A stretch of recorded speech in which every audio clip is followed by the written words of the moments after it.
شادی بیاہ میں رسومات ہی میں لگاتی. اگر کوئی عورت نیل پالش لگا دے, ناخن پالش جسے کہتے ہیں, اور ناخن پالش لگانے کے بعد اگر وضو کرے تو کیا اس کا وضو ہوگا یا نہیں؟ ناخن جسم کے ان حصوں میں سے ہے جس میں وضو کا پانی پہنچانا ضروری ہے. اگر وضو کا پانی نہیں پہنچے گا تو وضو ہوگا ہی نہیں, کیونکہ وضو کے 4 فرائض ہیں. ان 4 فرائض میں سے اگر ایک بھی فرض رہ گیا, جیسے پورے چہرے کا دھونا, اب پورا چہرے کا دھونا یہ وضو میں فرض ہے.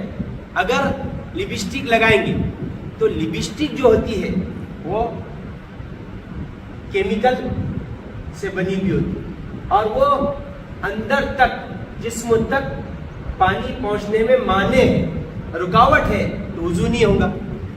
اسی طرح نیل پالش, ناخن پالش.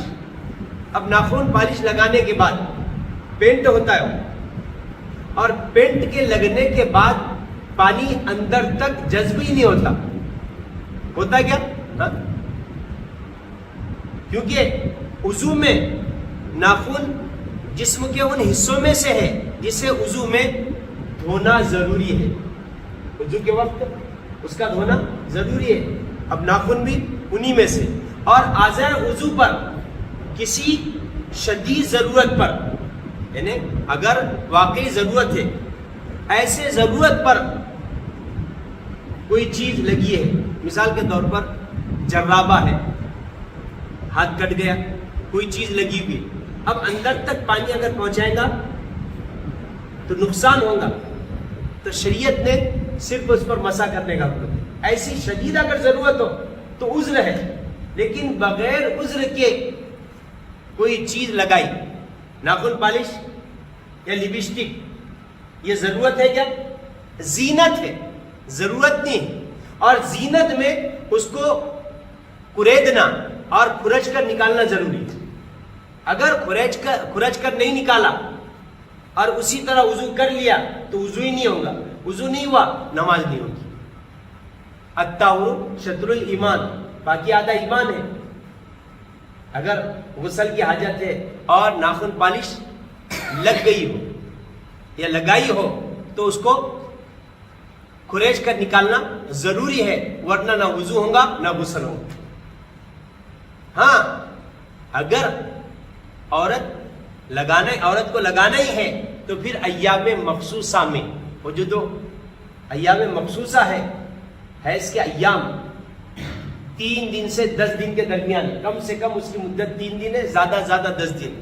تو ان ایام میں اگر لگانا چاہے, نیل پالش ہو یا لپسٹک وغیرہ ہو, ہونٹوں کو جو پالش لگاتے ہیں وہ اگر لگائے تو گنجائش ہے, کیونکہ زینت جو ہے یہ عورتوں کے لیے ہے, اور زینت کی ممانعت عورتوں کے لیے نہیں.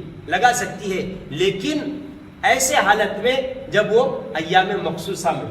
عام حالت میں وضو اور غسل نہیں ہوگا, اس کا خاص خیال رکھیں. کیونکہ خود فتاوی عالمگیری میں حضرت مفتی نظام الدین شامزی رحمۃ اللہ علیہ نے اور اورنگزیب رحمۃ اللہ علیہ نے جلد نمبر 1 صفحہ نمبر 2 میں لکھا ہے, او لزقا باصل ظفرہ تین یابس او رطب لم یجس. اگر ناخن کے جڑ سے خشک یا تر مٹی وغیرہ یا کوئی اور چیز چمٹ جائے تو اس پر سے پانی اگر گزار دے تو کافی نہیں ہوگا, کیونکہ پانی کا اندر تک پہنچنا ضروری.